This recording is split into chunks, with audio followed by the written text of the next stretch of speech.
Hi everyone, it's me, Spring, the fiber enthusiast, and welcome to the channel.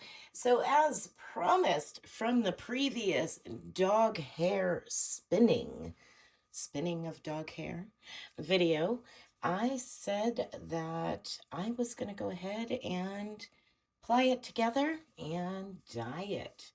Now, for the dyeing experiment, if you will, we're going to be using 3 different types of dye. So I'm going to use some Rit, and I'm just going to use some cocoa brown chocolate. Simple enough. The dog hair is white, so we'll go with that. This is the Baker's Side Up Squeeze Gel Color, so like Wilton's food coloring. And this is teal color.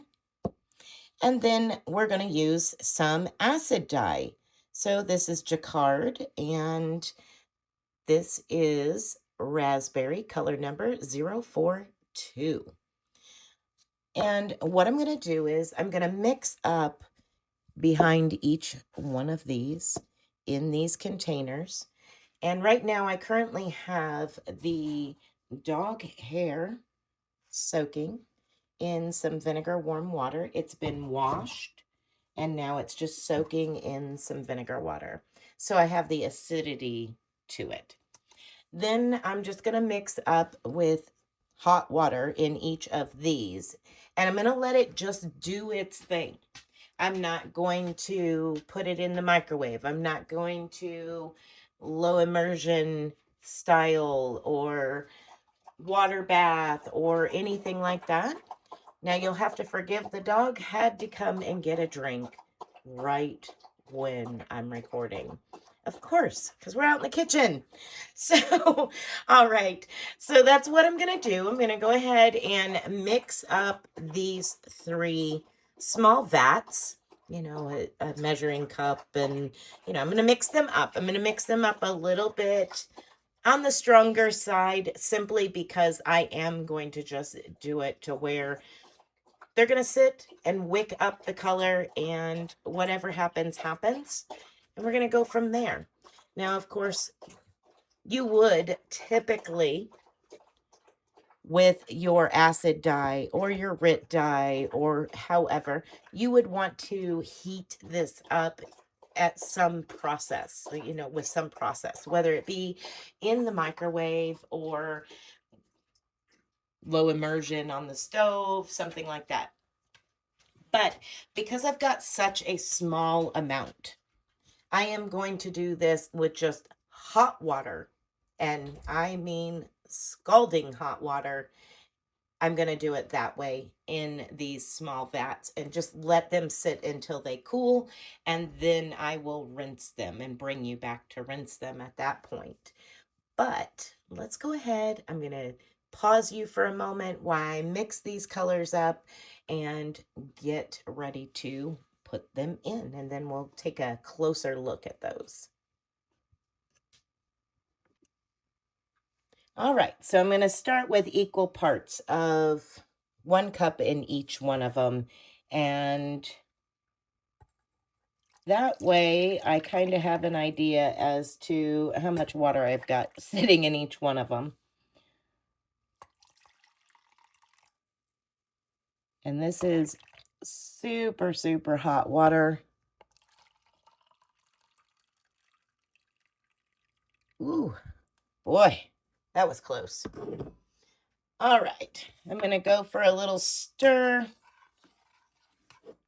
Get something to rinse my spoon off with here.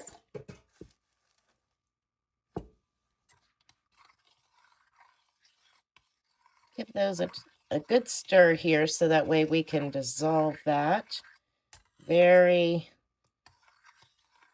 pretty raspberry.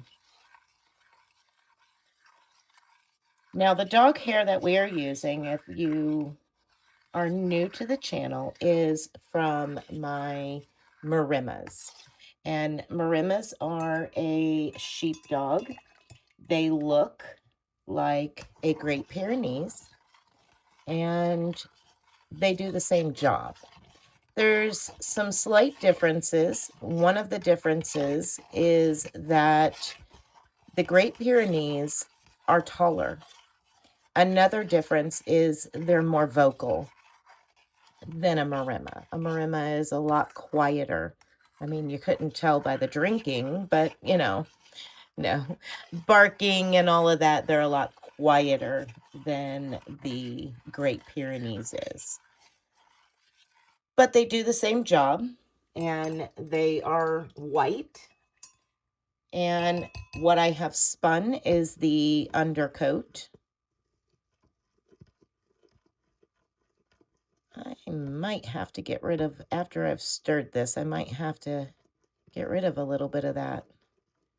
Ooh. We'll see how much the hair wicks up. So as I said, I have the hair sitting in some acidic water. I'm just going to wring it out very gently, so that way it can absorb some of that water. All right. So gently wrung out. And now we're going to, I just folded my hank here. It's in half. It is not twisted. It's not braided. Nothing like that. It's just in half.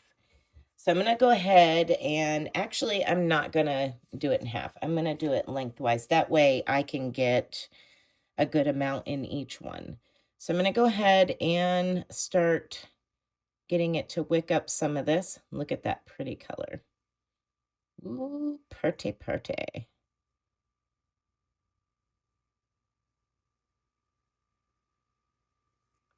Let that get down in there. Now I'm going to go into the brown next. I'm just kind of doing this dipping to allow it to soak up and pull down in some of it, some of that fiber. Right, there's the brown, and now I'm going to go into this raspberry. Now remember, the green is a food coloring, the brown is a Rit dye, and the raspberry is a acid dye. So what I'm going to do here is just go ahead and pull some of that up with the spoon. There we go. So here we are at the start. That is the acid dye, raspberry. And this is the Rit dye, chocolate brown.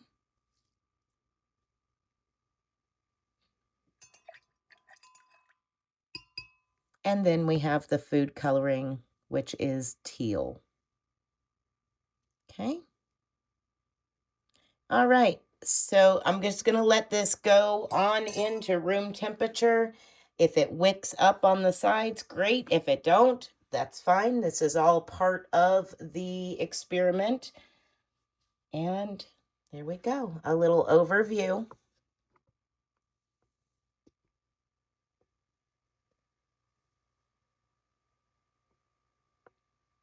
All right. I'll see you back when we go to rinse this out. All right. So it is cooled down now completely. And I'll do a quick overview. Sorry about bumping the camera, y'all.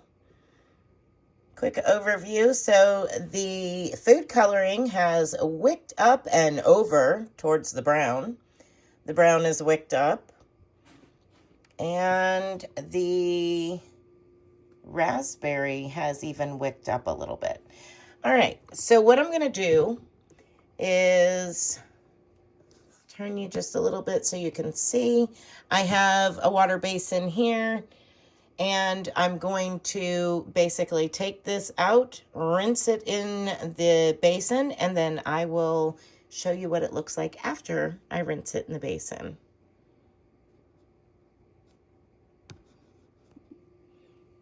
All right, so there you have it. This is with no extra super heating it or extra time spent. This is just a basic test project, and here's our results. So this is what the raspberry looked like.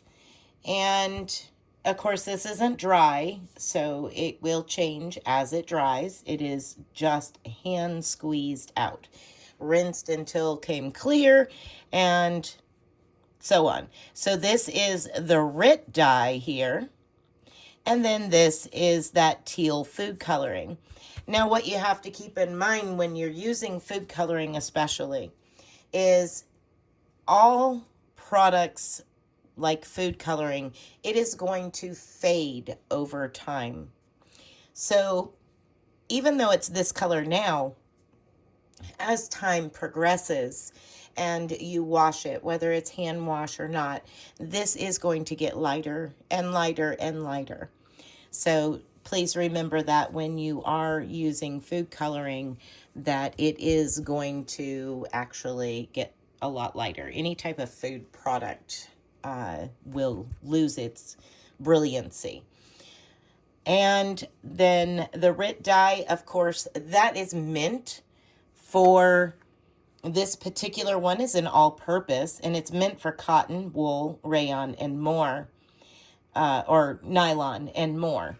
So it's the all-purpose one. So it's meant for fibers such as animal fibers. And then you have the acid dye, which if I had done a low immersion, it probably would have had a much better result as far as the pop in the color. But this was, so everything was exactly the same, and everything had the same high potency of color. There's a ton of color left in each and every single one of these containers. So it did not go to clear at all, just so you're aware. But the test was to do it all exactly the same, all three of them. So that gives you a baseline idea as what dog hair is capable of doing. So again, this was my white Marimas dog hair that it's their undercoat that I brushed from them. I spun it singles, plied it together, washed it in just a little bit of Dawn to pull that oil and dirt off of there, and then let it soak in an acidic vinegar and water. And then I used extremely hot water and mixed up the colors very strong so that way I could soak those. I hope that you all have enjoyed this follow-up on dyeing the dog hair from it being spun. Let me know your thoughts down in the comments section. And yeah, this was fun for me. Thank you all, and I appreciate each and every one of you. From me to you, be blessed, be a blessing, and until next time, bye for now.